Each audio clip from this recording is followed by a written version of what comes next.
Many in the Loose Screws audience know that this week Americans are celebrating Thanksgiving, arguably their biggest holiday of the year. It's when families fly home from all over the country, eat far too much, drink just enough, and then passionately disagree about everyone's life choices. What some listeners may not know is that in Canada, we also have Thanksgiving, but it's in October. So while our neighbors to the south are in full turkey and travel mode, Canadians are mostly dealing with early winter and pretending it's still autumn. The regular Loose Screws crew is taking some well earned time off to enjoy the holiday, and a bunch of us from the Canadian wing of the Discord, inspired by Commander Dionysymbiont, thought we'd step in and keep things rolling for a week. We've nicknamed this little side project Goose Screws, a friendly Canadian homage to the real thing. It reminds us of a moment from the National Hockey League at a game in Canada, Edmonton, Alberta, in 2017 to be specific, where both countries' national anthems were being played. The microphone cut out partway through Brett Kissel's performance of the American anthem. Without missing a beat, the Canadian crowd just carried on and sang the rest of the Star-Spangled Banner a cappella, partly out of respect and partly because Canadians really hate an awkward silence. We're not putting ourselves on the same level as 18,000 hockey fans belting out an anthem, but the spirit is similar. Our neighbors are busy, the mic is still on, and we're happy to help carry the tune for an evening. Commander Dio, how about you take it from here? That was wonderful. That was awesome. So, how are we all feeling? What's the shakedown of this room here? We've got a larger crew than normal, I think. Yeah. They're afraid to speak. It's a good night. It's a good night. This is going to be a lot of fun. Really, it's a great time to be able to just say thank you to our friends who do this every week, and just a moment to give them space and time to spend with their families. So it's wonderful. Indeed, Well much said. love, and we need an update this week because they bombarded us with a bunch of new stuff. So lots of fun. To be had. Boy, Lots to Plenty get into. to talk about. Right. Well, we are gonna kick things off, I guess. It is the 26th of November, 2025. 3311. It's the first of an unknown number, possibly one, possibly many, of Goose Screws podcasts. We'll see how things go. Alrighty. You got that music, Roy? Right, hang on. Let me get the tape. Hold on a sec. Oh, hang on. I got to rewind it.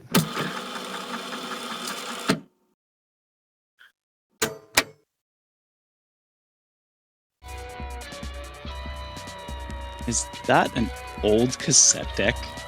Hey, where did you it's get what that? I could arrange. I had to dub the music. Have you never recorded songs off the radio?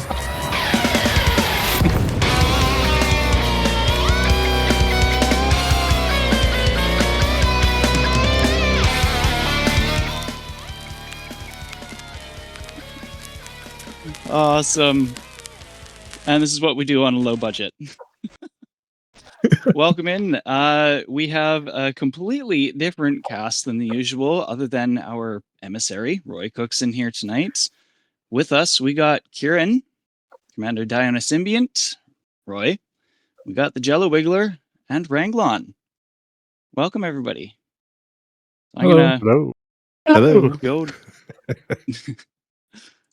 go down the list here, and let's get to know these new faces. I'll start with you if you're okay with it, Kieran. Who are you? What brought you to Elite? What made you find the Loose Screws?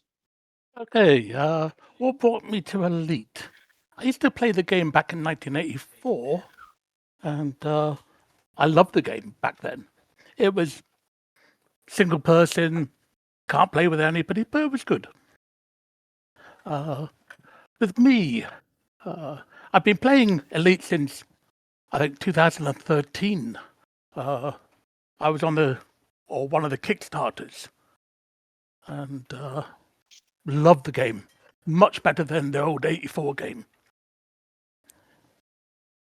I played it for probably 4 years before I took a couple of years off, just through health reasons.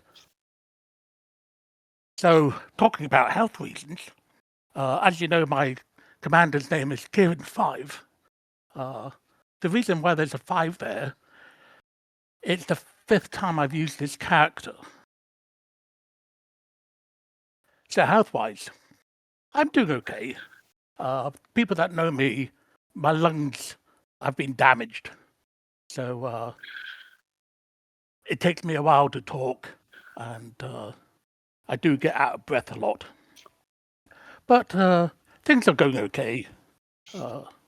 Just trying to stay healthy, taking my drugs, and also COVID and flu shots whenever I can.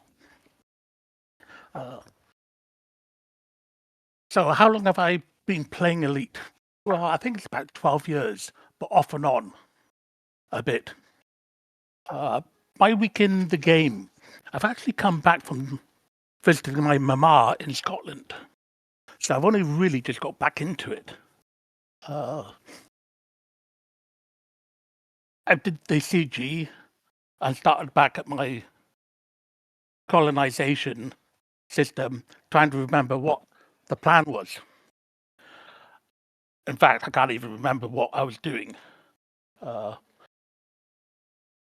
in the plan. My colonization, I'm a trucker. I love taking cargo from one place to another. So it's my thing.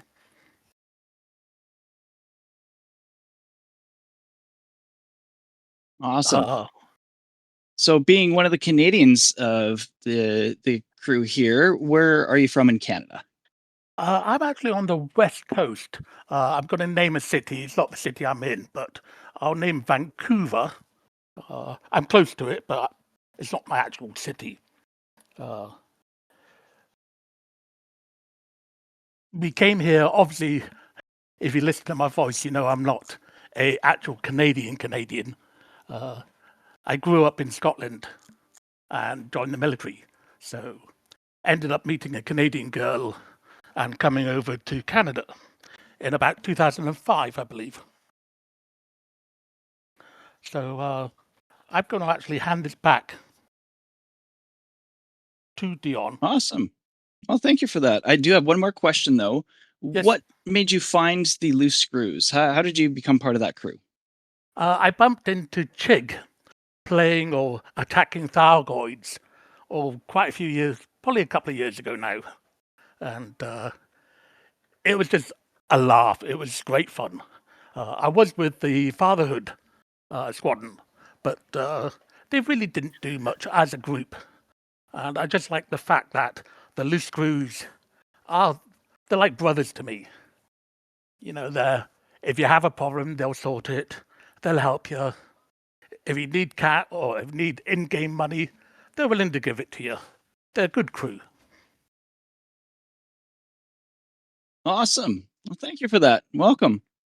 I'm just going to go down the list so that my smooth brain can keep track of things. And I'm next in line. So, hi, I'm Diana Symbiont. I've been kicking around Loose Screws for quite some time. I think I started listening to the podcast, give around episode 10 or 15 or something. And I found them doing random laboring jobs outside. I just had lots of time to listen to music and just got sick of listening to the same old stuff and was kind of thinking to myself, hey, I play this Elite Dangerous game on Xbox. I'm not with any crew.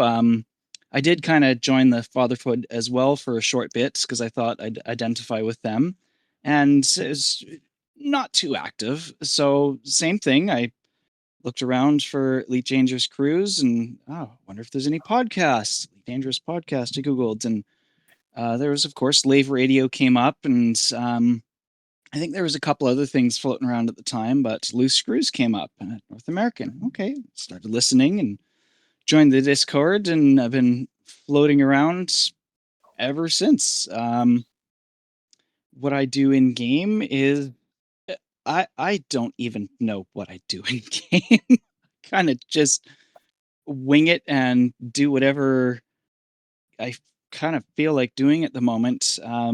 Which right now is, of course, the CG a little bit because I'm a casual player. I don't have a lot of time to spend in the game, so a pre-engineered suit is a really tasty prospect for me because it'll help me avoid that grind. Other than that, I've participated in other random events with the Loose Screws. I want to get involved with Power Play or BGS a little bit more, so please, somebody on the crew at some point, if you're doing some crap one night and want to help push a system, message me and drag me in.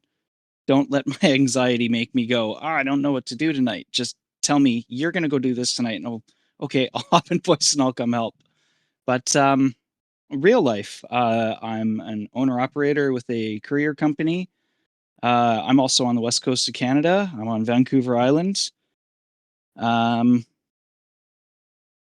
Like Roy said earlier, yeah, it might be approaching wintertime here, but it's just a wet fall so far, and that's really how it stays through a lot of the year. I do not live in an igloo. It's actually really nice on Vancouver Island. I've been told it's much like Germany for the weather. It's a really Whatever that's temperate like. region there. I've never you have been. like the ocean has a moderating effect there, is what I've heard. Oh yeah, and it is a beautiful area. There's so much scenery out here. I've lived in Saskatchewan before, and no hate on anyone from there, anyone who loves the majesty of the prairies or the living skies. I need texture to the terrain. I gotta stay here. I love it. But that's kind of it for me, I think. I am a simple, smooth brain that just enjoys the simplicity of a simple life. Yeah. So I'm going to hand it off to Roy. You can briefly tell us everything we already know because you Thanks, are on the Dio. Loose Screws often. I just saw Kieran. Did you want to say something? You had your hand up there. Yes, going back to British Columbia, I've lived in Scotland a lot of years, and it is identical to Scotland's weather. Oh, Right up to interesting. the temperatures, and basically hill walking wherever you want. It's lovely. I've always wanted to visit there. I'll have to make a point of it someday. Great. Well, thanks for that. Yeah, I'll keep it brief. Started, it sounds like, around the same time as Kieran. I was also a Kickstarter backer, but then went away from the game after beta, came back 2019, and found the Loose Screws almost straight away towards the end of that year as Ty was starting things up. So really been a part of it on and off since then. Took a break for about a year and a half, and then I've been back now for almost 2 years. Let's see. In real life, my oldest son has been home for the week, and we've been playing some Arc Raiders and Jump Space, both of which I can highly recommend. I would say Jump Space is what I think we wish Operations in Elite would turn out to be. Whereas Arc Raiders has managed to incorporate PvP into an extraction shooter in a way that I would say still caters to and supports pacifist casual solo players, which is kind of wild, the community that's kind of grown up there. In-game, I've been keeping my alt Fred in the top 75% of the tree parkour CG, which we'll talk a bit more about later on. That's about it. I think maybe we'll hand it off to Jello next. Thanks, Roy. I have been playing since, well, I've been a Loose Screw since the inception. Somehow I found mention of Ty starting a podcast, so I got hooked up with him and have been a contributor ever since, flying with the group and such.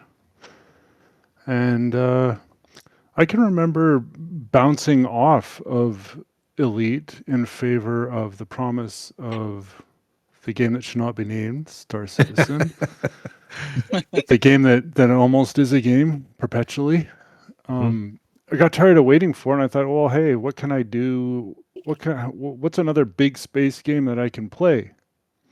And here it is, and it's been published and more or less working since I've kind of got back into it in 2019.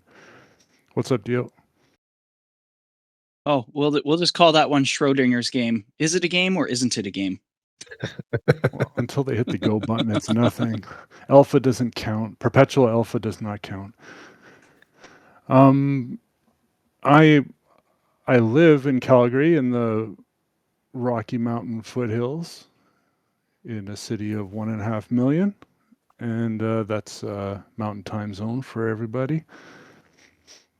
And in real life, I have a wife and a daughter. My daughter is an elite synchronized swimmer.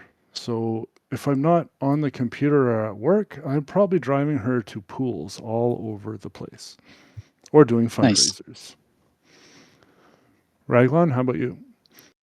I just want to pop in. Roy, did you have something you wanted to add there? Oh, I forgot to mention, we're all going to mention where we're from, and I skipped that part.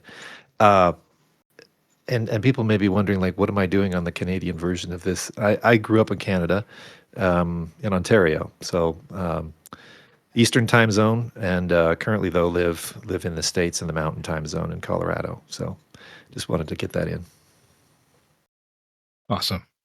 Yeah, so I'm Raglan. I've had Elite since launch, but I also had children at the same time that I had Elite. So children took priority, and I did not play Elite for the first quite a few years. In fact, I've only been playing for about 1.5 years. Came back to it after a long time. I always said once they were a little bit older, I would come in and play a little bit, because I could tell I remember loading it up and thinking, oh gosh, this is going to take some time. And and you were right. and time was it was a commodity that I did not have. So here we are, and yeah, I have thoroughly enjoyed my time in the last 1.5 years. Immediately, like some others have mentioned, one of the first things I did was look for podcasts, and found the Goose Screws, and I think it was probably 3 or 4 listens in where I was like, okay, yeah, I'm ready to do a Discord thing, and came online with everybody, and it's been wonderful ever since. Like, such a welcoming community, and it has really been nothing but fun. So I've really enjoyed it. And we're truly a coast to coast podcast tonight, because I am currently living in the east coast of Canada. You can look up the Bay of Fundy, and oh wow, we actually have a little property on the Bay of Fundy. It's not my main property, but that's kind of our place where we go to chill out and watch the tide come in and go out. So yeah, very nice. So yeah, that's a little bit about me. In game this week, like a lot of other people, I've been just making sure I've got some plants scanned, because I would really like that suit. And when I'm not doing that, I'm hauling for colonization, but we'll talk more about that a little bit later. So aside from that, I think that's about it. So maybe I'll throw back to Dio, and we'll get this baby rolling. Awesome. Thank you. Kieran, you got something to say quick? Yeah, you mentioned the Bay of Bundy? Yeah, Bay of Fundy. Yeah. Fundy. Yep. Isn't that the largest sea level rise and fall in the world? Indeed it is, sir. Yeah, It's quite a sight. Yeah. The the Hopewell Rocks are one of the major attractions here, and yeah, you can go down and walk on the floor, and then a few hours later, and the entire place is just has 50 feet of water in it. So it's pretty cool. Nice. Yeah, I've heard it's really beautiful out there. Like it's East Coast is its own kind of beauty, separate from the West Coast. It's another world, and I would love to visit it sometime. But life and kids and all that. So, in-game news. What has been happening? Well, Galnet has some interesting rumors spreading around. Perry Tora's still missing with no body, nothing going on. We have the plants that we're scanning that we'll talk about in a bit. And one thing I'll briefly say here is I noticed that the Orion and Cygnus are in system in the asteroid belt around the body just above Terry Tora's crash megaships. site. Yeah. I don't know how long they've been there, but I do know that as of yesterday when I went to them, you scan them and it says nothing. So they're just kind of sitting there on lunch break or something. I don't know. But the Galnet article, rumors spread about HIP 87621 flora. Speculation continues to mount around Radicoida unica, the rare exobiological discovered in HIP 87621. Though scientific data remains tightly controlled, fragments of research are circulating among the scientific community opposed to the system's military lockdown. The source of these research fragments is currently unconfirmed. The source suggests that Radicoida unica can remain dormant for centuries and contain an unusually complex biochemical compound, which may have pharmaceutical applications. Blah, blah, blah. I'm not going to read the rest of it. Military wants in, blah, blah, blah. I think it's really interesting that they're using biochemical compound as the wording and dormant for centuries. I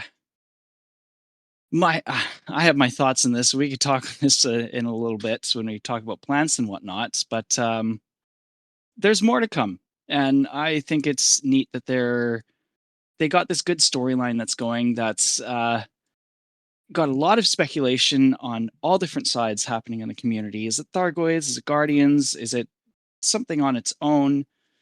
We're not going to know for a little bit, but it's new. It's exciting. Jazz hands. Huzzah. New.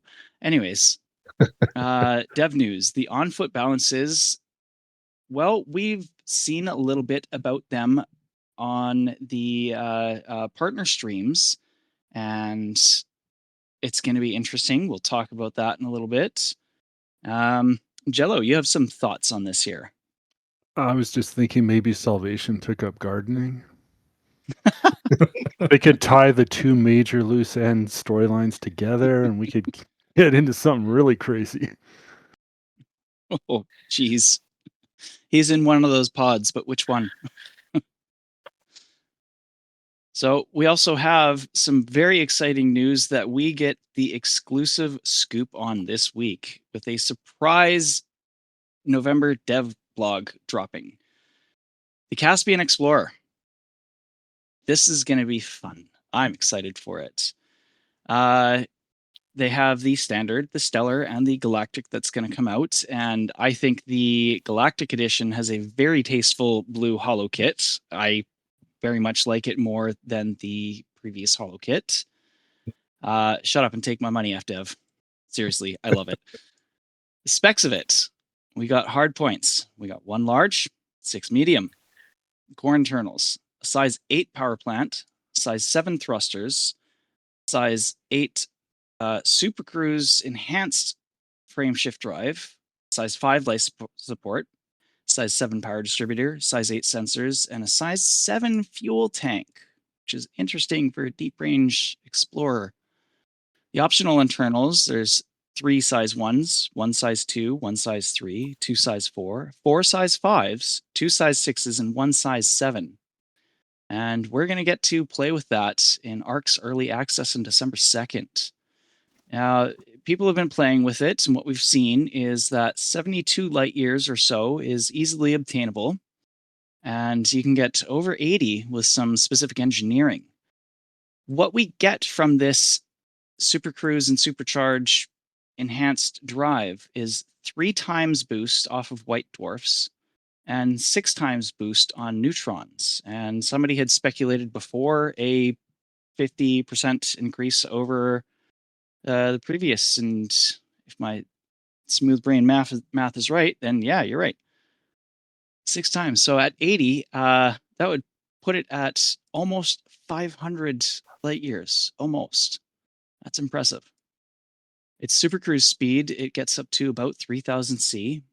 In normal space, we'll see it hit in the high 500 or high 400s.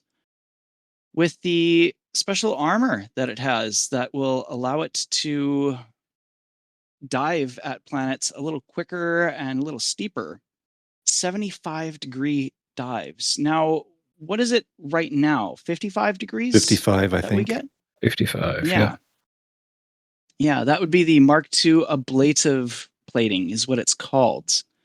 Branglon, what do you think of that? I'm just curious.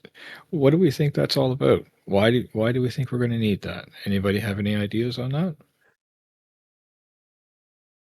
No.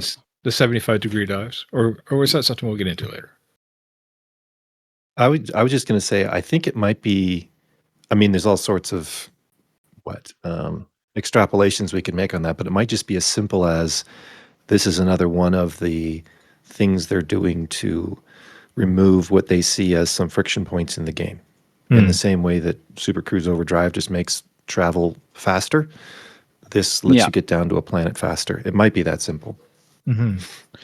And gravity's been mentioned a ton lately too, and it just did seem like maybe do those two things line up, and in what way? So yeah, that's the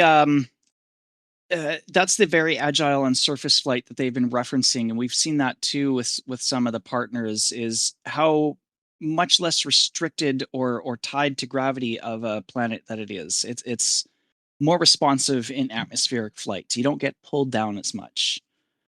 Jello, you got something to say? Yeah, the approach angle is interesting because you're not yet in instance. It just lets you approach quicker. So that's kind of interesting. And then depending on how it handles once it's in atmosphere, maybe we'll see hopefully some more enhanced above surface fighting in a ground instance in flight. So maybe we're looking at some combined arms type situations. Now that's interesting, because aren't they trying to imply that this is going to be an explorer, or are we just kind of assuming just because of its neutron boosting? They are implying that, but yeah. there's another line of thought is maybe there will be some kind of fauna that presents a danger that you may have to dodge or approach quicker or something like that. They shoot the seed pods at you.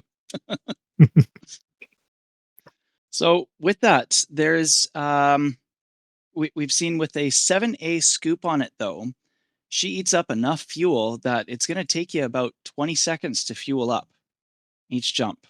So that's quite a bit of fuel she's going to drink, which I think is interesting with size 7 fuel tank. Yeah, Roy. Well, to that in particular, it was mentioned, it burns, it maybe not as efficient in Super Cruise Overdrive with the fuel consumption, or jumping in general with the fuel consumption. I didn't quite, when I was watching, I think it was the Galnet video on that, I didn't quite see the math on why, which of those things was the part where it's thirsty. I mean, it's a 7A scoop on a size 7 tank. It's just the math of how long it takes. I don't know that that's particular to the Caspian. It's just, I think that's just the math when you have that size scoop and that size tank. That being said, though, it is odd that something that's nominally touted as an explorer has some kind of detriment in terms of travel efficiency, if I could say it that way. So maybe there are some other multi-uses this ship is being aimed at, especially with the gravity thing and the angle. I'm still thinking about like why the gravity? Why do they keep mentioning that? Because it's not so far not related to the new fauna. That's hot planets, I guess you'd say, not high gravity planets. So I don't know. What do you think? Yeah, I want to attach to the idea, like I'm fixating on this. I can't let go of the thought that are we going to get thicker atmospheres? Now, when the game launched, we couldn't land on anything. We just had space. That was it. 4 years or so later, we get horizons. Now we can land on bodies with no atmospheres. Give or take another 3-4 years. Now we get Odyssey. Now we can land on tenuous atmospheres. It's been what, 4 or so years? If that timeline is lining up, what's the next step with what we can explore? Are we going to get thicker atmospheres, hotter planets? Heavier planets with more gravity are going to be more likely to have an atmosphere. So I'm really hoping for something like that. But December 2nd, we'll see what they let out the bag. Maybe we just get the ship and nothing else, and they'll surprise us later. Maybe that's it. Maybe we'll see it in operations. That'll be part of it. Because there's going to be clearly new mechanics and new ways of exploring the game coming in, and we'll talk about all that later on with operations and everything, but I'm hoping for more bodies to come through. What about you, Ranglin? Well, that's actually a good point. Did they mention how many seats the Caspian has? 4. 4. Yep. And that lines up quite well with operations being a 4-player thing as well. I wonder if that will tie in at all. Time will tell. Just right for an away party. Mm-hmm. Wait, yeah. I'm not wearing the red. I'm not wearing the red shirt. Maybe those pillars, that the octagon pillars or whatever that I think Burrs mentioned and a few other people that are on the bottom of the ship. Hey, maybe they're turrets that you can jump into as one of the 4. Who knows? Either way, with this new ship, we are going to be trekking through the stars. Ooh. So, moving on, community events. Other than Alec Turner's event that was going on with exploring settlements on top of mountains, I don't know of anything else going on because, admittedly, I don't pay attention to a whole lot. I remember joining in on his Drakir rally. Yeah. I loved it. It was fun. I wish I could have taken part of this, but I've been quite busy. Did anybody else go for some mountain sightseeing? Negative, I I got did. IRL'd. Yeah, unfortunately not this time. No. You got the 70% nerf as well in life? Yeah. Every time Alec does something like this, I always say to myself, oh, I really need to do that. But then there's always something that's going on in real life at the same time, and I'm not able to make it. But one of these days, it's going to happen. I'm going to rewind for a quick second, too, here, actually. It's been mentioned before, but Caspian launching shortly before Distant Worlds 3. Marketing genius? Yay? Nay? They're in cahoots. They know I their think audience. Yeah. Yes is the short answer, but I think there's going to be multiple things, as we've alluded to, that the ship is good for. So. Oh, yeah. Yeah. So, moving on, I guess we will check out the power play reports. Hang on, I got this. That tape, Roy? Yeah. Hold on.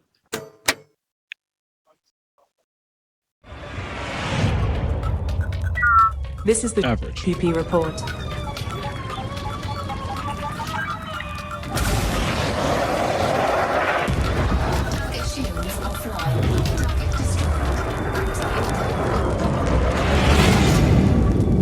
It's short, so get your facts straight.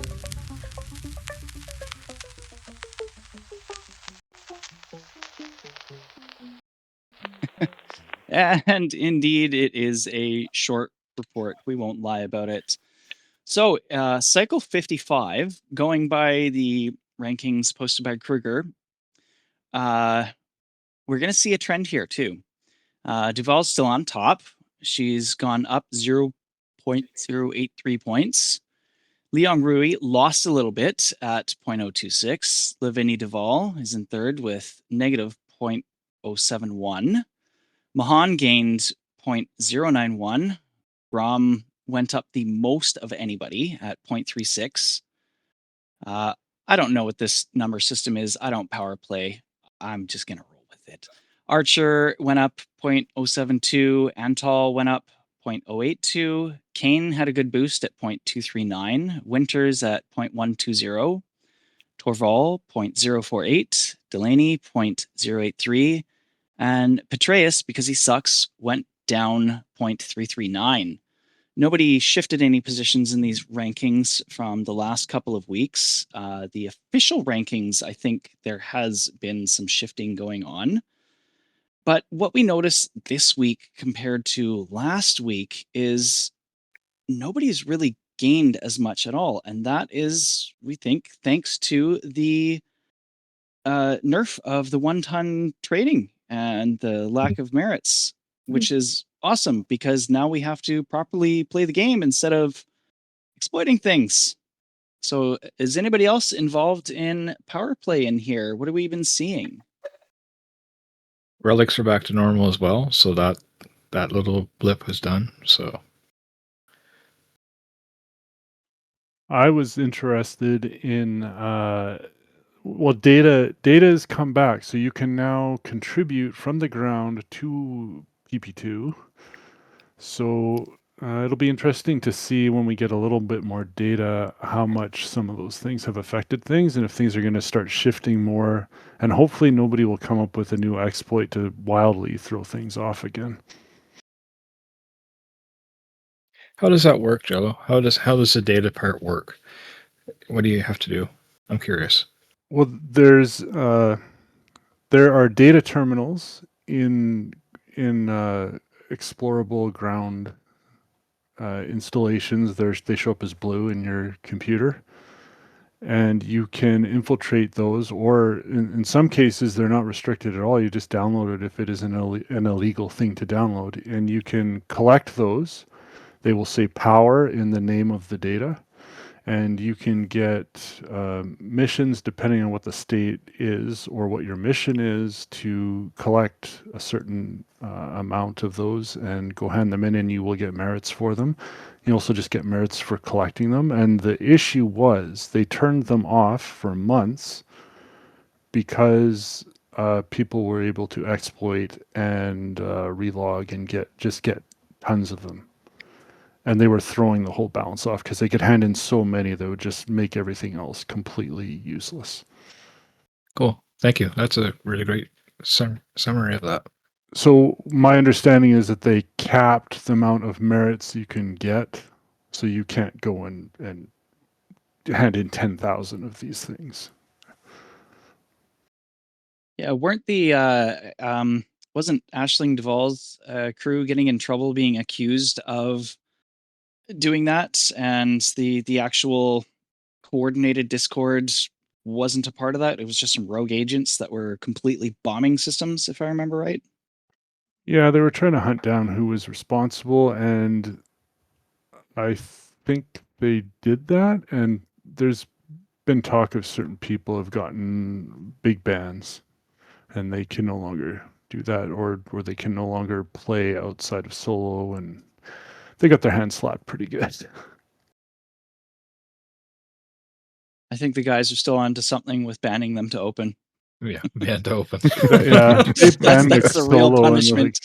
that's solo's where they hide. They should. Yeah.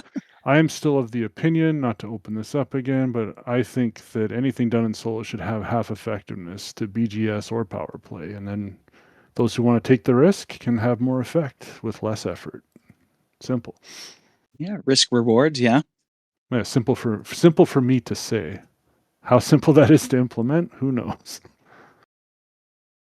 Well, there's stuff to tune into with the power play. If anybody wants to get involved in the Loose Screws Discord here, and I think coming up soon, Audaxius might be spearheading something. So we'll see how that goes in a little bit. More to come. Squadron report. We're going to do that here. Hang on, we gotta flip the tape over. One sec. Yep. Our low budget studio. Incoming priority message. Squadron briefing.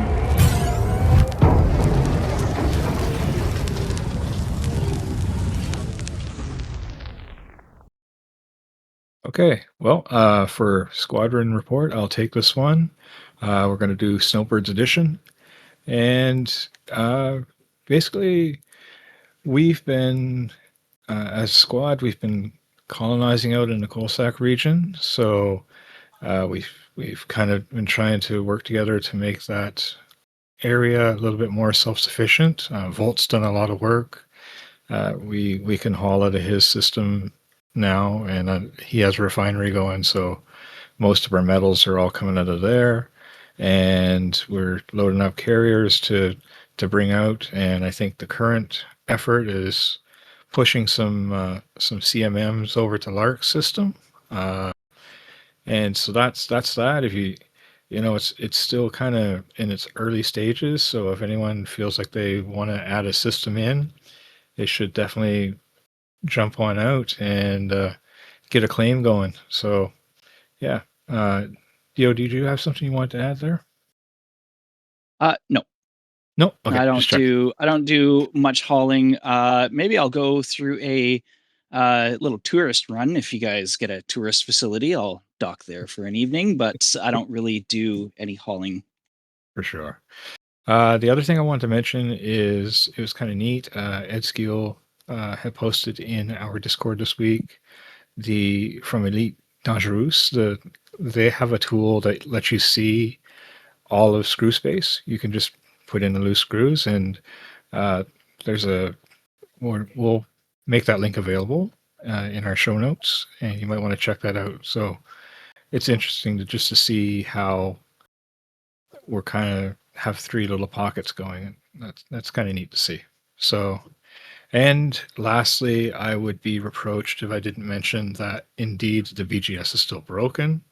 In fact, I've been told that it's broken in new and exciting ways. However, I think I'll let the professionals deal with that, and they'll get back to you next week when we return to our regularly scheduled programs. Awesome. Well, thank you for that. We will find out more in the next edition of the Loose Screws podcast when the experts return from their vacation. So let's go on to the meat of the program here.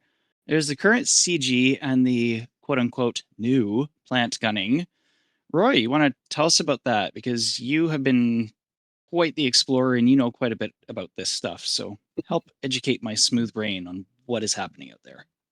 So the new CG, how would you put this? It's been getting some flack. I'll start this way. It's been getting some flack because it's removed one of the constraints that you normally have when you do exobiology, which is a minimum distance between samples you're taking.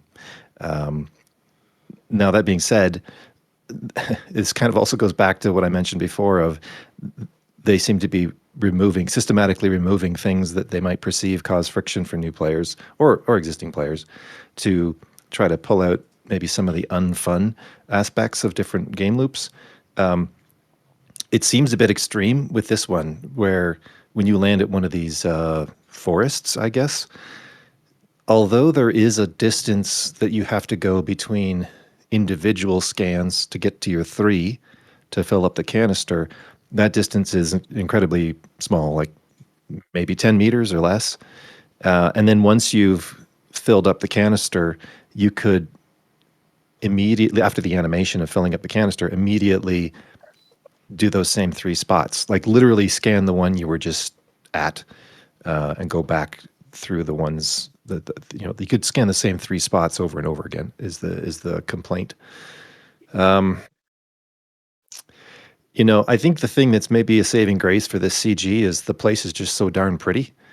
The spot where these things have spawned, in particular, one of them is on the first body, right at the terminator between light and dark. So it's perpetual sunset or sunrise, whichever you want to say. And it is quite lovely. It can get pretty repetitive, though, in the quantities that you need to, get to the top 75. I think right now that's sitting in the 40s. Let me look here. Yeah, like 43, I think. 43, 40. It's just gone up to 44. So that times 3, 100, was that 132 that you have to do. And I mean, I've had fun with it by not just scanning the same 3 things. I like jumping to the tops of the flat parts of the trees and, doing a bit of parkour and that sort of thing to kind of keep it a bit more amusing, but you literally don't have to do that. Am I reading it right that the person who is a top contributor has 10,000 scans? Yes. They need to touch grass. Yeah, that's kind of crazy. They are, though. They are. Well, space grass. Different grass. Touching glowing mushrooms. Yeah. Yeah. Dio, did you want to jump in on that?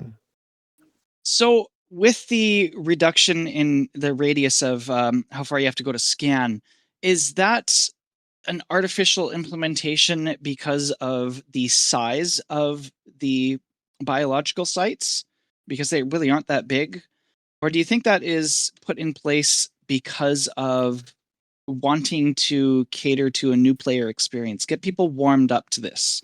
Because they've never really touched on Odyssey content, although there was the one Odyssey CG previously with the spires, if I'm correct. So this is the second one, actually. Yeah, is that because of the size of the biosites, or is that because they want to get people familiar with it and not make it seem like too much of a barrier? Jello? Well, it's kind of an interesting question because there were multiple sites that you could fly from on the same body on the same moon. You could fly to multiple of those sites, but you don't discover these the way that you discover a normal exobio anyway. Right. So I think it might be testing the waters to making it really much more simple, but I think that would be a huge mistake. I think what exobio needs is an engaging operation to work the gun, to actually capture the sample. If all exobio became like it is now, it's really like you don't even have to find the things anymore. It's just you just ping the scanner and you have it, and you don't have to leave, you don't have to look. That was part of the crawling the terrain, looking for the certain object, finding out what elevation or what climate it likes to live with, in sunlight or out of sunlight, hot or cold, high or low. All those things affected where you could find the different life forms. Roy, what do you think? Real science behind it. I think Ranglon had a point you wanted to raise. I just wanted to say that really I felt that this was about getting the people, maybe the newer players who haven't tried Exobio. I have tried it, but I hadn't done a lot of it. But I can understand that perhaps some people just haven't done it at all, and trying to get those people engaged is pretty cool. I hope it doesn't stay this way. I hope this isn't something we see more of in that sense. But to get people familiar with using the tool really easily, and like you say, Roy, I mean, I admit I did 1, 2, 3, 3, 2, 1 a lot, and scanned away, and away we go. But even at that, I was able to make like little mini games out of it. Like, okay, can I get back with less percentage of power in my suit? What's the best I can do? What's the quickest one I can do? I mean, I did that a little bit, and it did get old, but still, it is what it is. I'm just looking at it from a perspective of teaching new players to engage with this type of content and hopefully getting them to take that next step into going out into the black and finding some stuff. But what about you, Roy? What do you think? Well, this is like the bunny hill on a ski hill, right? It's meant to be easy. A couple of things, though. One is there is a new dimension, if you will, to this, in that whereas when you scan plants that are already in the game, besides these, the hitbox of where you scan the plant is like the center of the plant. It's just that's what it is, and the size of there are some, I think osseous and some others that are big enough that you can stand on top of them, and they're, maybe the size of two SRVs or something. But most of the plants you find are you're bigger than the plant, or maybe it's taller than you, but it's not that big certainly not compared to these things. And these forests, these mushroom trees, whatever they are, have multiple scanning locations going up the branches, and then on the top sort of lily pad thing at the top. So a given tree, quote unquote tree, might have 3 or 4 spots on it where you can scan it. So that's new, having an exobiome that's large enough that there's places to scan on it across its sort of surface that are far enough apart that you have to travel to get to them, jumping or walking, whatever. So technically, that is new. That is kind of a new dimension, new mechanic to it. Having these things show up though as points of interest on the surface, it's actually more akin to what scanning biologicals was like before Odyssey. If you remember things like the Crystal Forest, like that's how that was. You always knew where they were. You could tell someone where the coordinates were.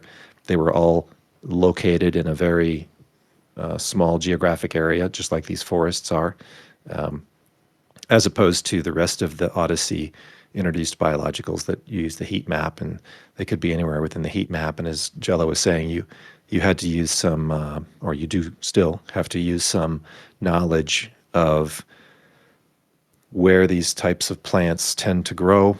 And there's a few different things to, as he mentioned, to look at, whether it's related to elevation or roughness of the ground or temperature, some other things.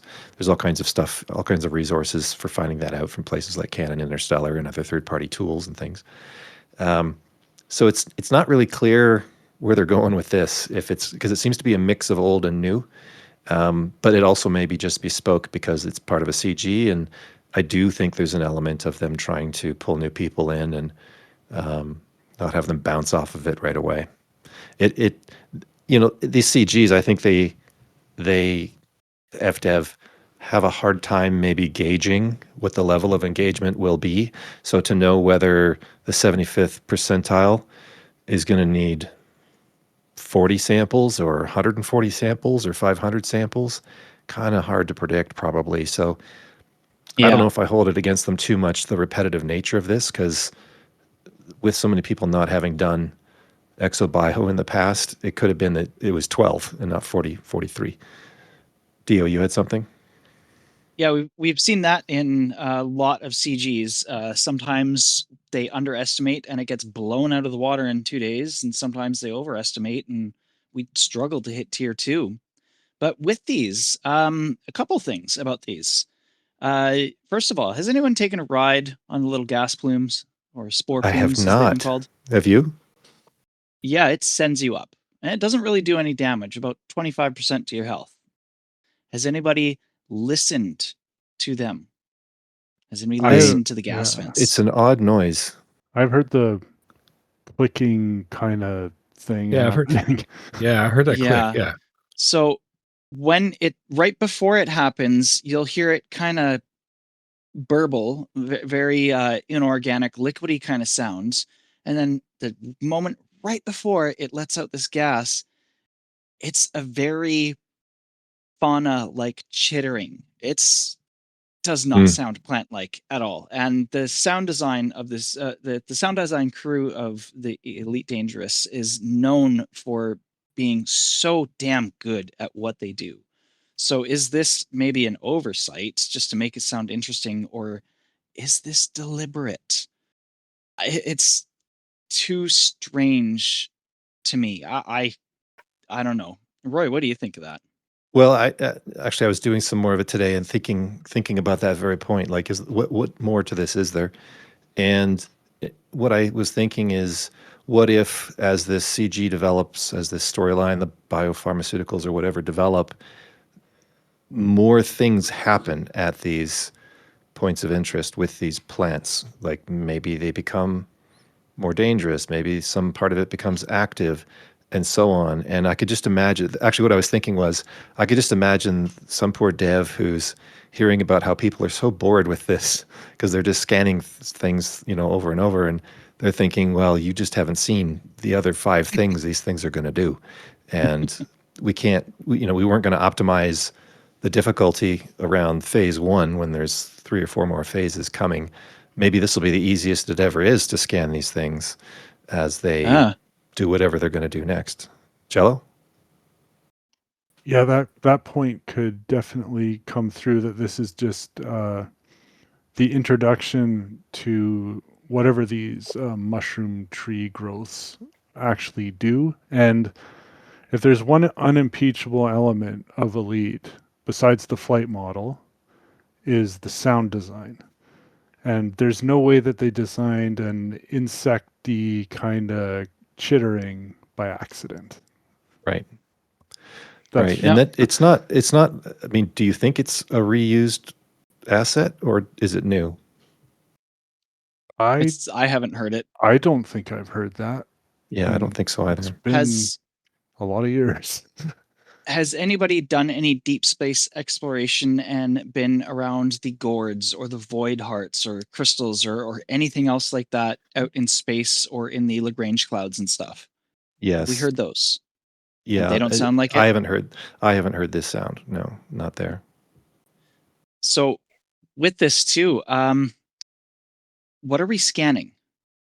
I think it looks like wounds on the plant, personally. Yeah.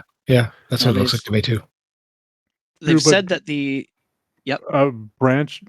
branches on trees kind of look like that when a new stem is starting. So it could just be a growth, but it could be. Plant doesn't do that. If you look at how it looks, They it comes do from look several like, in the ground and melds into one. They don't branch anywhere. Yeah, they look like it looks like a gash. Yeah. Yeah. Like so now a tear, they've been like not smooth, like something took a chunk out of it. Yeah. So these sites are centuries old, we figure. We look at the spot where those bulbs are, and the patterning on those bulbs or eggs reminds me of the patterning near the cockpit of a interceptor. You look at the texture of the claw once it's opened up and the egg's not in it, that ribbing is very reminiscent of a Thargoid. Even the whole texture of the plant, although I have not found anything close, the overall bark, whatever texture, still reminds me of it. And even the top of the mushrooms, just that patterning still seems to say Thargoid to me personally.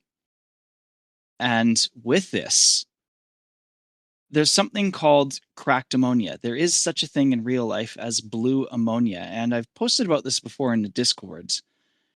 And so long as all the elements are present, I think it's possible that this somehow is Thargoid related. Maybe I'm reading into it too much. I don't know, but I'm seeing a lot of parallels personally. Kieran, what do you think of this? Maybe it's a birthing area for the Thargoids.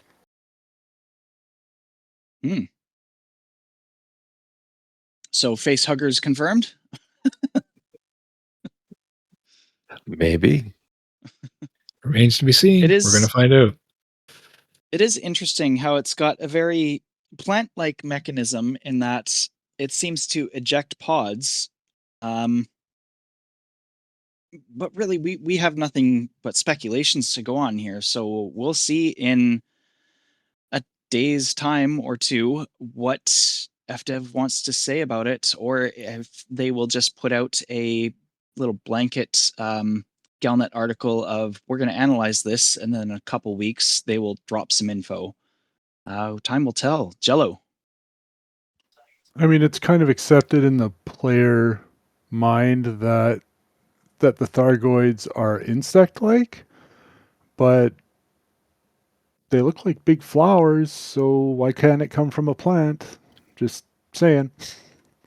Yeah, well, that could be part of their synergy with things. Is they're bugs, but they have that flora part of their lives too. Well, we've talked about the exobio a whole bunch, and we're just snowballing into a speculative territory here. Something else that's coming out soon here is the operations and the ground game, and we're going to get the first taste of that coming up on October 2nd with the launch of the Caspian and the rework to some of the on-ground combat mechanics and the AI. Jello, you have been looking into this a whole bunch, and now we also have some sort of new tentative information from the partner streamers here. Do you want to take over for a little bit on this? Yeah, so this is kind of happening perhaps a little sooner than we all thought it would, which is awesome because now new ship and a retouch to the ground game that is now on display by the partner creators. So I got a chance to sit in on Psychit's stream, and it's pretty encouraging that FDev is putting more than just a little bit of light paint on the ground game. We saw different mechanics, different dodging, more intelligence, and that's great because we've been preparing the show and gathering points and doing write-ups for 4 or 5 days, and that changes the picture quite a bit from what we've just seen today. So get on Twitch, find a stream and check it out, or just wait till next week and you can play it yourself.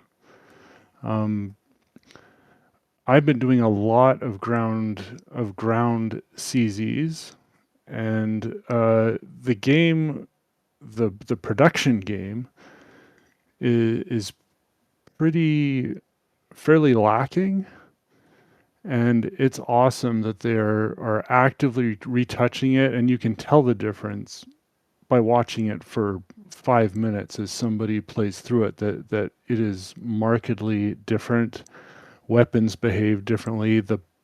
No more sniper weapon with a glowing beach ball heading towards you that you could slow motion around. So plasma weapons are going to be more effective, but what I was seeing in CZs that the splash damage detection is really off depending on how it hits things. So that affects the rocket launcher a lot. There's invisible barriers in the sky that all of a sudden things will just collide with, and you don't hit the shots that you thought you were going to hit. There's little glitches like doors that won't open and stuff like that. And there's the NPCs will actually ignore you if they're on a path until you get right up to them. Now, lots of those things have changed today, which is awesome. So it shows that they do have a spotlight on it. They know people are going to be looking at it. And I have high hopes because if they're willing to change the way the in-instance gameplay is, they're willing to tweak the weapons, and it's the first time that they've done it. I don't know if it's ever that they've changed weapon values and behavior in Odyssey, but it's the first time in a long time because they put a ton of work. It took over a year to get it to kind of an acceptable status after launch, and then they kind of just stayed away from it. And I understand why. They had just dumped a ton of time into it, and then they had to restructure the company, and things were not going well. And now they have some revenue. They have a player base they know isn't going anywhere, and we're now starting to be more interested, and they're showing the willingness to put content into the on-ground game, which is awesome. Roy, what do you think?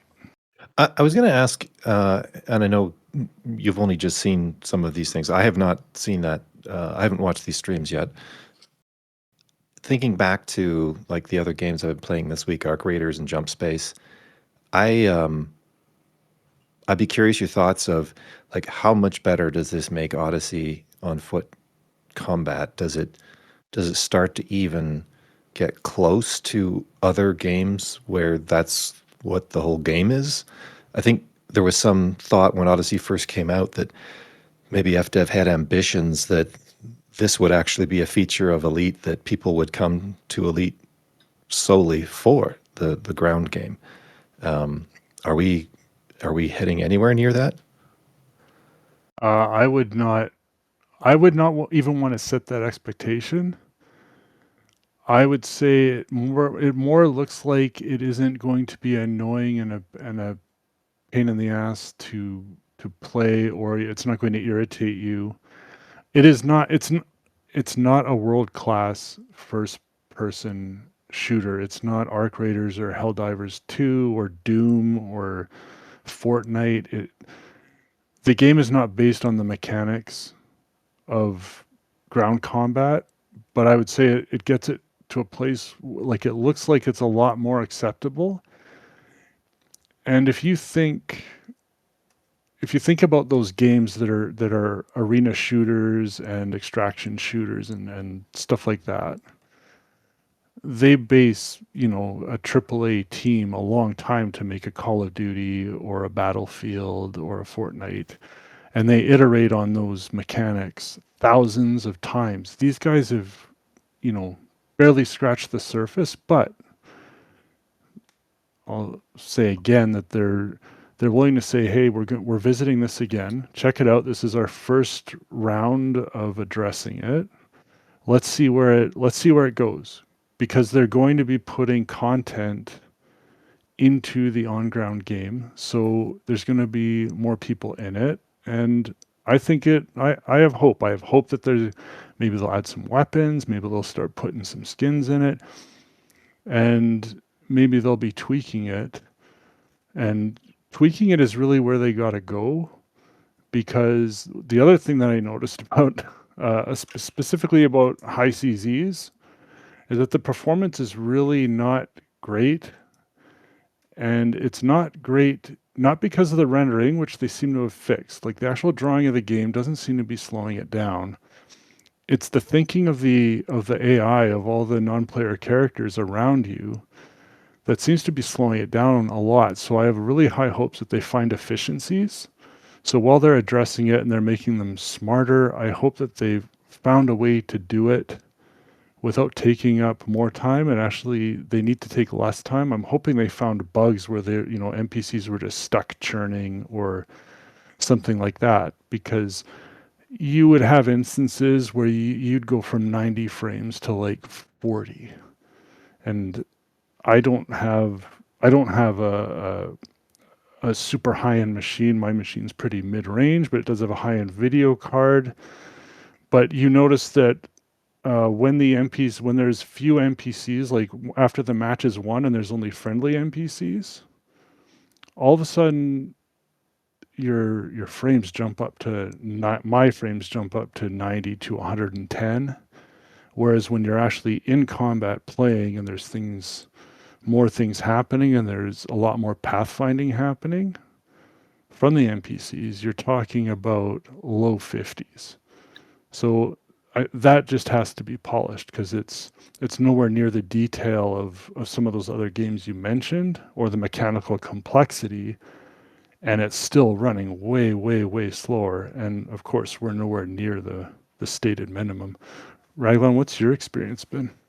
Well, to be honest, I haven't had much experience at all with the ground game. I'm looking really forward to getting into it.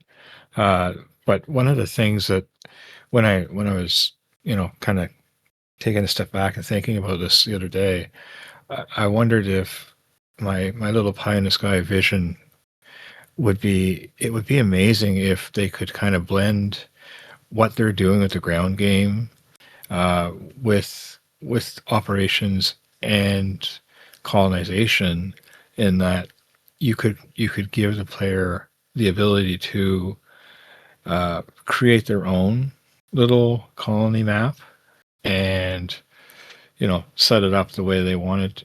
And, the guys were talking a couple of weeks ago, I think, about having content that basically the user creates. And I grew up in a time where we created levels for things like Duke Nukem and Doom and stuff like that.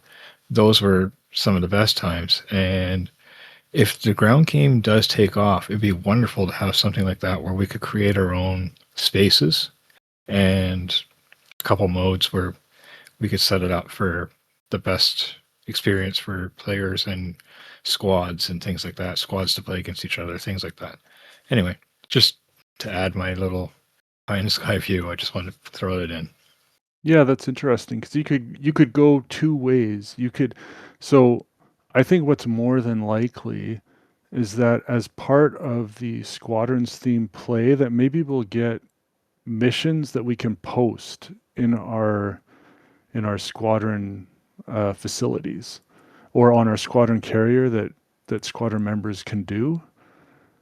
But that doesn't actually affect the physical modeling of a ground station or of a base. Base building like No Man's Sky style, or like using already created assets to make a racetrack and maybe have some scripting to be able to count laps and stuff like that. That's been an idea that's been around for a long time, but I can't see them doing that. Yeah, we have we have the things that we can build. I don't think we're going to get the ability to custom design any kind of maps. We're not going to get WAD files for this. That's just going to be too. I don't want to say taxing to the colonization system, but too open to exploiting and not letting FDev keep control over things in some sense. And also, then the system will have to be able to generate and render all these custom things. I know you're right, but I can dream. I would say right? that the tools are not mature. I think a lot of cases we would be surprised with the quality of the tools that game studios actually create these things in. Yeah. The Yeah. placement and the creation of 3D models in the world on the generated planets, I think, is maybe a little more daunting than the community would be able to handle, and they would have to put significant resources into building a front end that isn't just command line scripts that they use to populate these things in. So if they were to give us any kind of customization, I'm going to deviate from operations here in a sense. I think that the absolute first group that should be given any kind of consideration for being allowed to make any kind of missions or any custom waypoints, anything that affects the HUD in game, should be the Buckyball Club and the similar racing clubs, because Agreed. the community that they have, how dedicated and driven they are, the work that they've put in for outside tools to go into this stuff. If anyone should get access to things, it should be them. And we know that assets are in game when we play the training missions. That's the only right. place we see those rings. That's the only place we get that kind of content. So that would be really neat to see, is allowing us to be able to, or allowing them rather, to be able to be invited in by FDev and say, you know what, we're going to make you, sign an agreement. You won't give this to anyone, blah, blah, blah, blah, blah, represent us nicely. But here's the tools to be able to drop something into the live server where somebody can go to a mission board and take on this mission, or however they want to engineer it, of here's a race course. And I'm not sure how they'd code it into the game to keep track of the timing of it, other than maybe you have X amount of time to complete this quote unquote race course mission. And from the time you accept it, we'll track the time of finishing it with your logs, because we'll have that time in the commander logs, and then your times could be posted or something. But that would be a lot of fun. Jello. If anybody had the patience and the trust from FDev, I think it would be Alec. So 100%. I hope one day maybe they let him create a race facility or something like that. That would be very cool, but only so much time and only so much money, and they got to set priorities. So I'm not super hopeful, but Alec, get it. Let's hope they get it done for you. Hey, Alec, send them your resume. You can use about 10,000 people from the community as your reference. Yeah, I'll sign. It's a petition. Yeah. We can It's a write petition. an open we can letter. write an open letter. So with can I- operations, yep. What? Go ahead. So with operations, do you think that they are going to only cater to specific scenarios as time goes on? Because they have mentioned, we're going to start with a couple things, and then over time we'll add more types of missions and whatnot. Do you think that they're going to open it up so that squadrons can say, we as a squadron want to do this, or this is part of our ethos, and let the game populate, whether it be on mission boards with the player faction we're associated with, or however else they implement it, of, since this is part of our ethos and this is our quote unquote goals, generate missions that go in line with those goals? Well, what they said, number one, that the name is Operations. Number two, it's going to be released early in 2026, so it's coming relatively shortly. And what they've said about it is you will be able to group up with commanders, so wings of 4. I'm hoping that one day we get 8. It'd make it really easy to instance and stuff like that if we can one day have wings of 8. But so groups of 4. And the only thing they outlined was that one of the operations will be fighting on a ship in space and then boarding a megaship to disable it. So that says to me like a space instance on the approach, fighting to it or defeating the air cover, or we have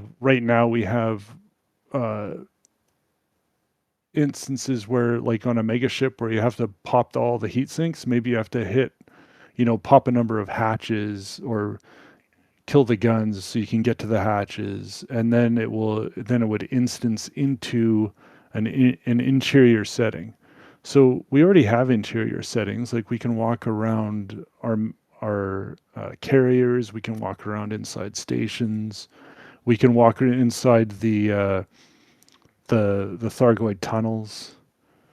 So we can already do underground stuff or in a facility, in a building stuff. So it's all possible, and I'm okay if they're just chaining instances. That's okay, maybe with a little bit of branching depending on your success. What do you think? So with the underground, we actually don't have underground because the engine cannot render under the ground at all. We won't have any kind of cave system or anything. That is just, we're inside the model of the crashed motherships. Now they can get around that by just hollowing out the ground and planting a structure there, so that we're still, we're still in that setting, but we're not actually under the ground in a cave of some kind. We're just in that model. Now with the megaships, are we going? Yeah, that's all an illusion, right? So yeah, you're not actually, which they can fabricate. Right. You just create something with no windows or way to see out, and you're fine. With the megaship scenarios, though, do you think that they're going to drop us into our own instances that only you and your wing can connect into? Or are they going to let it be a free-for-all that once we're inside, somebody else could also drop in and either help and or mess with us? How's that going to work? I think it'll be instanced. Yeah.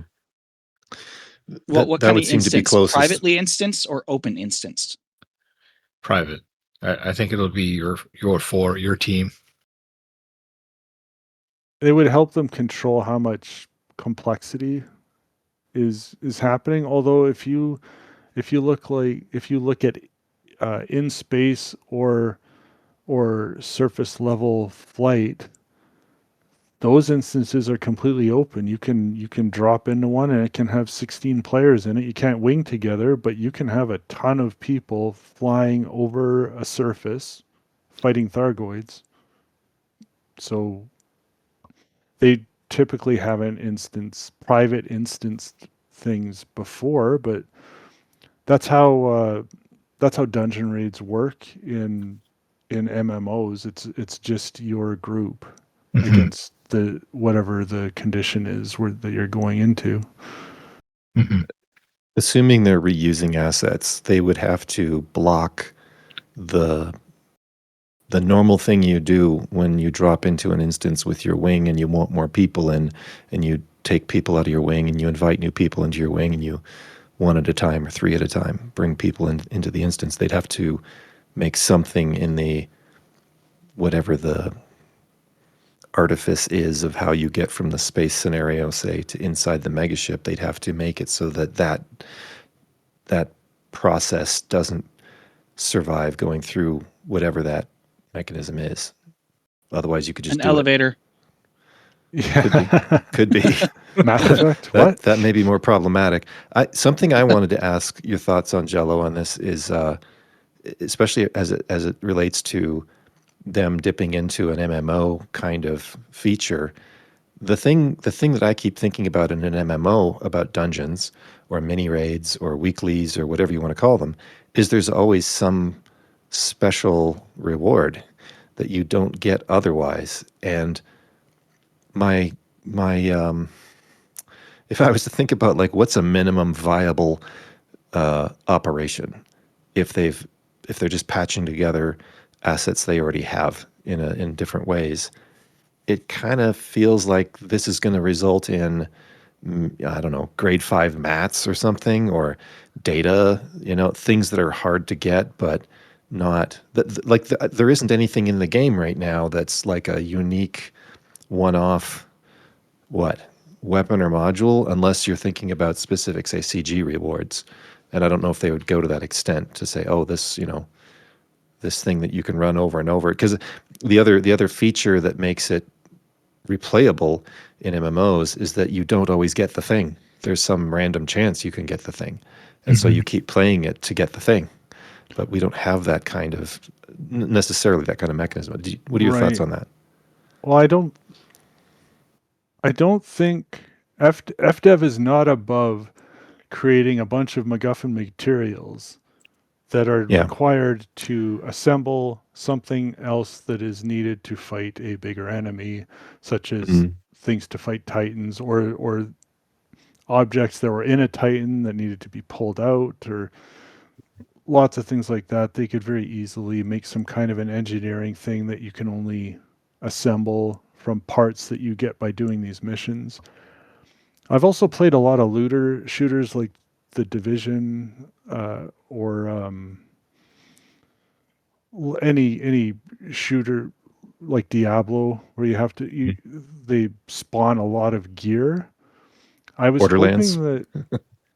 hoping that operations would allow an extension to the ground game where enemies that fall actually have either components or attachments or materials or something. Loot. One of the problems with the ground game is that it's not consistent with how the space game plays, where if you kill an enemy in a CZ, their ship blows up, they jettison in their escape pod. So there's an escape pod. There's parts of their ship that you can use. There's mats that you can use to take and go and sell or build something, and you can rescue the pilot. When somebody in a ground game disappears, they don't drop their grenades, their weapon, their armor, nothing. They're not carrying anything. They just disappear. Yeah. that's one of the things that they could really change and offer some progression. The other thing about a ground game is they should really, I mean, we have rail systems in the 20th century that you can take a scope off and put it on a similar weapon. They should really work on that.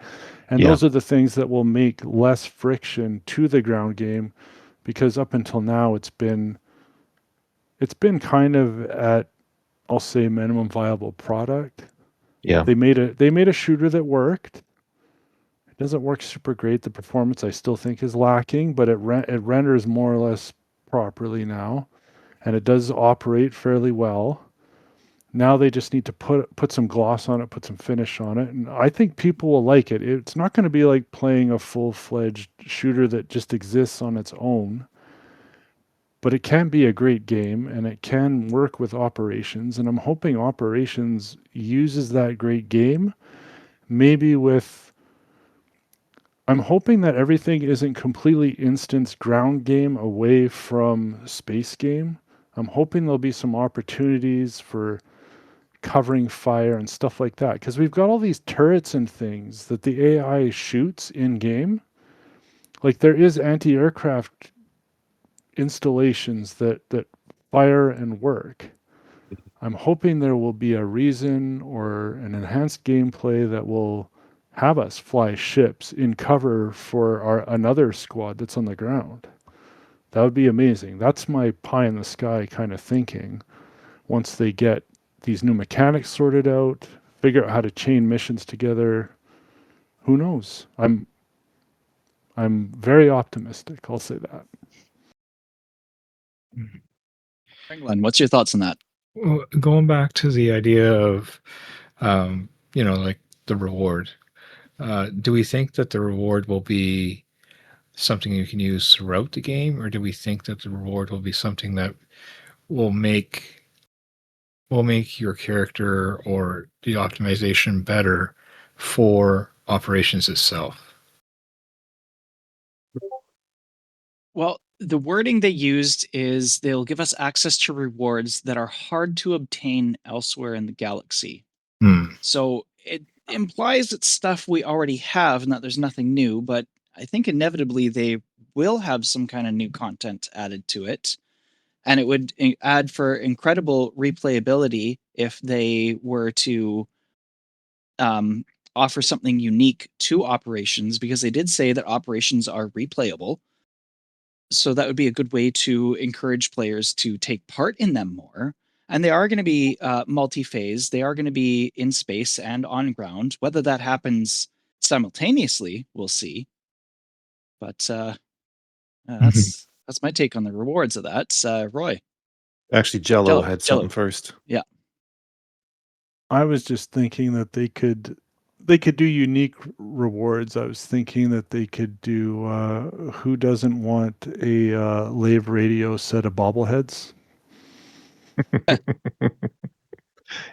Sure. Excellent. You know what I want to put on my ship? What? As a bobblehead item or something else, whatever if they add more cosmetics like that, I want them to render in a copy of a Sagittarius Eye magazine. Oh, I miss That'd that. be good. That'd be good. Yes, classic. And I'll just quickly jump in and point out here quickly, they are subtly delivering to the promise of ship interiors. Kind of, yeah. Getting there. It's adjacent. Technicality. It's adjacent. There's nothing in game development that says that the interior of a space has to match the exterior object unless they exist in the same place at the same time. So they may be getting around this by just creating an indoor instance and then generating what is happening in the windows. But there's only one way to find out, and that is to wait and see what they deliver. I was thinking about, were any of you playing when engineering involved getting random results as you leveled up your modules? Oh, yes. So, I'm glad I was not part of it then. Well, here's the thing. Painful. The reason my mind went there, it's like, well, how could we get rewards guns or armor or whatever, because they've never done randomized things. And then I thought, oh, wait a minute. Actually, they have. They had that. Now they went away from it, but maybe there's a different application here. Maybe there could be stuff that's like, in effect, grade 5.5, or different stronger versions of, I don't know, different kinds of resistance, or a special jump pack that's like Yeah. 1.5 times better or something, you know? Same equipment, but with randomized stats given depending on its loot ranking, just like Yeah. Diablo or The Division or any of those other games where Yeah. it's all about So, you know, there is a randomized precedent. loot. Yeah, there is a precedent if they were to squint and look at the older, I guess 2 generations older engineering system now. Now, I wonder how the community would react to that. One thing I've noticed about the elite community is it does seem like it doesn't take a lot of crap. I'll say that. So Not anymore. I do not like the idea of randomized stats or it going full looter shooter. I do think that there should be materials dropped by people on the ground or attached, like you can get a scope off somebody who dropped their gun or whatever. But Now, adding the equivalent of, or adding loot crates for rewards, that should be stayed away from. That has proven not to be a good idea. Dio? yeah, that's definitely. I don't want to use the word predatory loot crates, but it is misleading and it can be disappointing. Having NPCs randomly drop an item would kind of be interesting as not, I guess it kind of would be in a sense looter shooter, but definitely not as much as other games drop it. Like Borderlands, the ground just gets littered with stuff. But I don't think they could drop certain pieces of things, like just a scope or just a magazine or however else things can get engineered in the game. I admit I haven't done a lot of that. But because those things are unique to that particular item, you can't take them off. And I don't think they could do that. But if they could drop, say somebody drops a pistol and it just has a random roll of grade 2 engineering or something, that could be interesting because maybe you'll get lucky and find something good. But now, how do they do that? Because now they're dropping an engineered thing and they're giving you a way to circumvent a huge part of the game loop, and which is engineering. Roy? I think, well, 2 things. They're doing something that in fact, I think other studios are doing. If you think about Arc Raiders, for example, or Jump Space, where these games are finding success is they are playing around the edges of the definition of the genre that they're in. So Arc Raiders is an extraction shooter, but they've come up with, for example, free kits. So you can go into a map with a random assortment of not terrible stuff, so that if you die, you haven't really lost anything, as a way to explore, as a way to level up your just general experience. So they're finding, and Elite's been doing this as well, finding ways to reduce the friction, find the not fun stuff and turn that down a bit, and find the fun stuff and turn that up a bit. So I think that gives me some hope that they're looking at these things, but they're not just trying to copy whatever, any of the games we've just mentioned. But I do hope they maybe, copy is not the right word, but also adopt a kind of innovation, process where they're at a granular level saying, here's the 15 things that are normally in this kind of a game. Which of these are the most fun? Which of these are the least fun? What can be our new thesis of how this fits together in a fun game? Jello. Yeah, I think the difference there is the example of like the SCO to cut travel times in a system. That was an excellent give and take of introduction of a mechanic. It jitters, it wiggles, it leads you off target, but you get there really fast and you suck some gas, and then newer ships handle it better. That was Yep. an excellent implementation that I think almost everybody appreciates. But something like eliminating the mini game and not replacing it with the plant scanner, and then eliminating the geographic diversity limit. If that becomes a big thing, that's not making it simpler and brain dead is not a good way, because it just makes for monotony and something that people are not interested in doing. They need to make things more interesting, not less interesting. Yeah, definitely, but still accessible in a way. I absolutely agree that the SCO drive is one of the best things they've done for the game in a while. It makes it so much more accessible.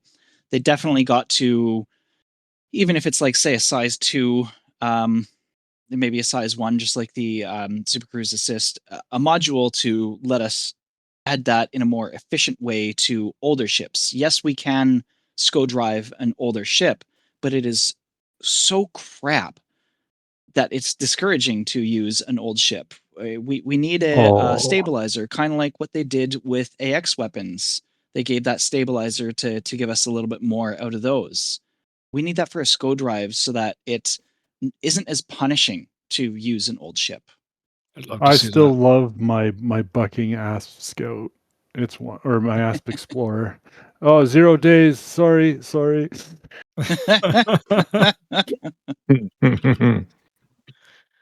Roy, what Do you about you? have an ask? Do you have an ask out, Cello? No, my Asp Explorer though has been hundreds of thousands of light years. It's named for my daughter, and my daughter who passed, and I take that thing everywhere. Sorry, brother. So we'll move towards closing it here. I just thought you were gonna chime in there, Roy, but I see what you're saying there.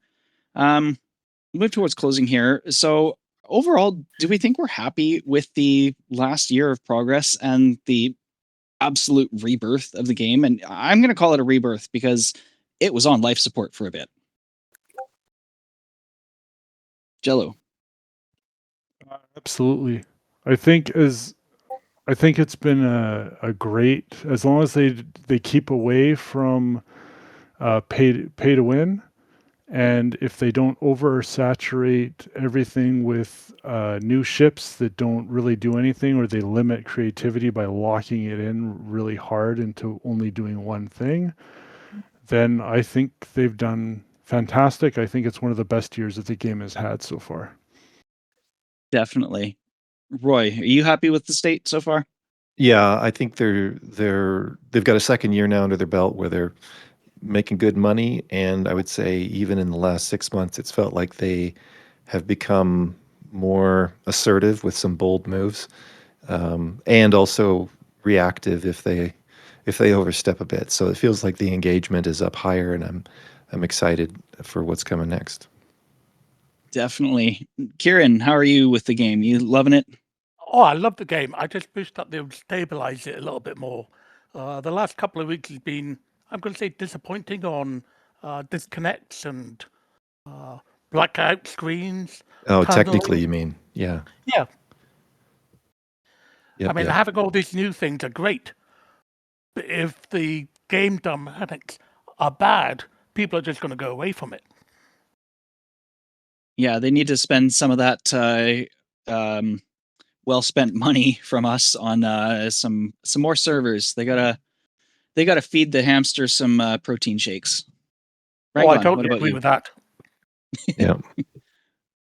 Yeah. Yeah. From my end, I'm actually really happy with what I'm seeing. Again, it's only been about a year and a half that I've been back, so pretty much at the start when things started ramping up here. So I've kind of had nothing but good things. So, but I appreciate the community and everything that goes into it, and it does seem like they're doing a very good job. They're doing a good job at like not. I mean, there was that recent little paywalling thing with the Dodec, but aside from that, you have to test the waters. That's how life is, and if they were going to test the waters, that's probably one of the more, I don't know, how do you say that?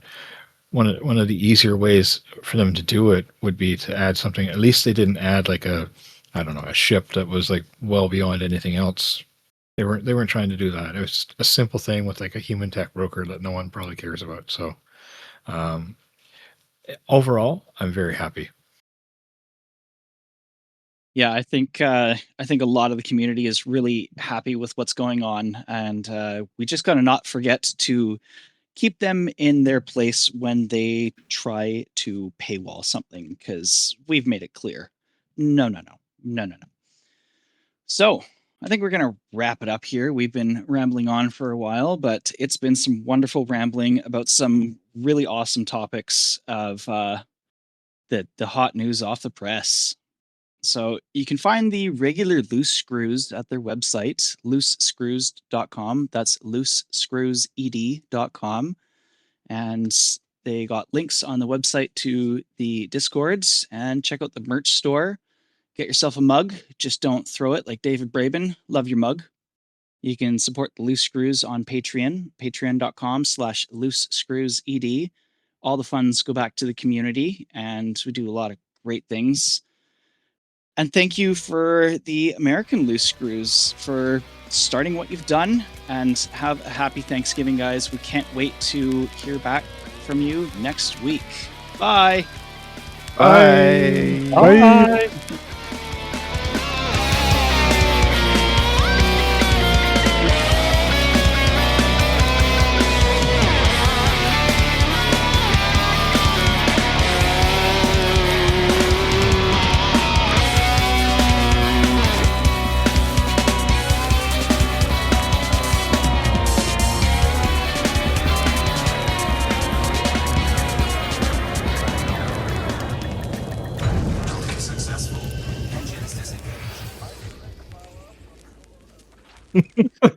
Roy, pop the tape up before it eats it.